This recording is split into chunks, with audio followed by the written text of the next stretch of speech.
এই সুন্দর কাঁচের বোতলটা সেদিনও একটা ভাঙুরির দোকান থেকে নিয়ে আসছে এটাতে পানি খাওয়ার জন্য। কাঁচের বোতলে পানি খাওয়া নাকি স্বাস্থ্যের জন্য ভালো প্লাস্টিক ব্যবহার করার তুলনায়। তো আমি ভাবলাম আজকে এটার উপর আমি গ্লাস পেইন্টিং করি, তাও আবার কোনো প্রকার কেনা গ্লাস পেইন্টিং কালার ব্যবহার না করে শুধুমাত্র ঘরে তৈরি গ্লাস পেইন্টিং কালার দিয়ে। তাহলে চলুন শুরু করি। হ্যালো এভরিওয়ান, আসসালামু আলাইকুম। আমি Tisha and welcome back to my page DIY art and craft related ভিডিওতে। আপনারা আমাকে দেখে থাকেন সপ্তাহে 2 থেকে 3 দিন। আর আজকের ভিডিওটা সম্পূর্ণই হবে গ্লাস পেইন্টিং এর ওপরে, তাও আবার হোমমেড গ্লাস পেইন্টিং দিয়ে।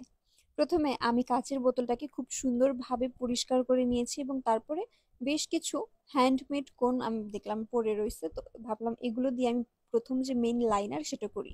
মূলত ফেভিক্রিলের যে গ্লাস পেইন্টিং কিটটা রয়েছে সের ভিতরে আপনারা পাবেন একটা গ্লাস লাইনার এবং পাবেন 10টা গ্লাস কালার।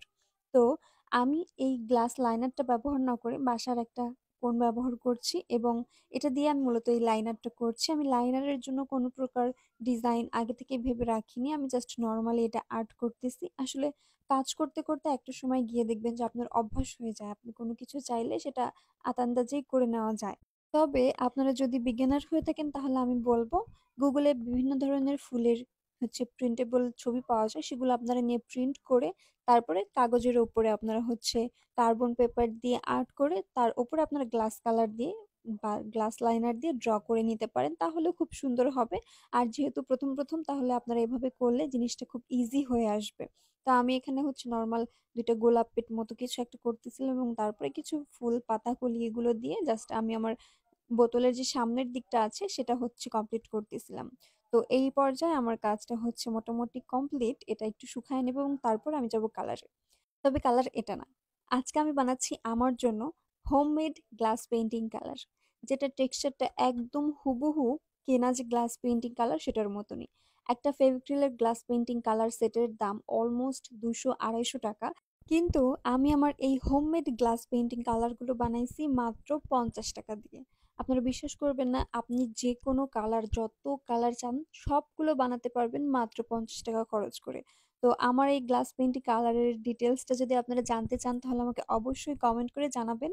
আপনাদের যদি অনেক বেশি রেসপন্স আমি পাই, আপনাদের যদি অনেক বেশি আগ্রহ থাকে তাহলে আমি খুব শীঘ্রই আমার এই ডিটেলসটা আপনাদের সাথে শেয়ার করব। আর আমার বিশ্বাস যে আপনারা যদি একবার বাসায় এই গ্লাস পেইন্টিং কালারটা তৈরি করতে পারেন তাহলে আপনারা জীবনে কোনো দিনই আর গ্লাস পেইন্টিং কালার কিনবেন না।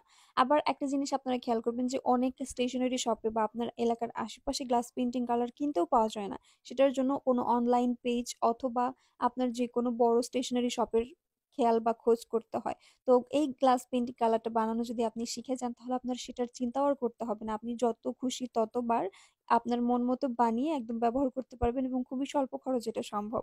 তো এই ছিল আমার আজকের কাজের ফাইনাল লুক। যেহেতু এটা একটা পানি খাওয়ার বোতল, তো আমি শুধুমাত্র ওপরের সাইডে ডিজাইন করেছি যাতে এর ভেতরে পানি থাকলে এটা দেখতে আরো বেশি সুন্দর লাগে। এ দেখো, সুন্দর লাগছে না? কেমন লেগেছে তোমাদের কাছে সেটা কিন্তু অবশ্যই কমেন্ট করে জানাবে। আজ এ পর্যন্তই, দেখা হবে পরবর্তীতে অন্য কোনো ভিডিওতে।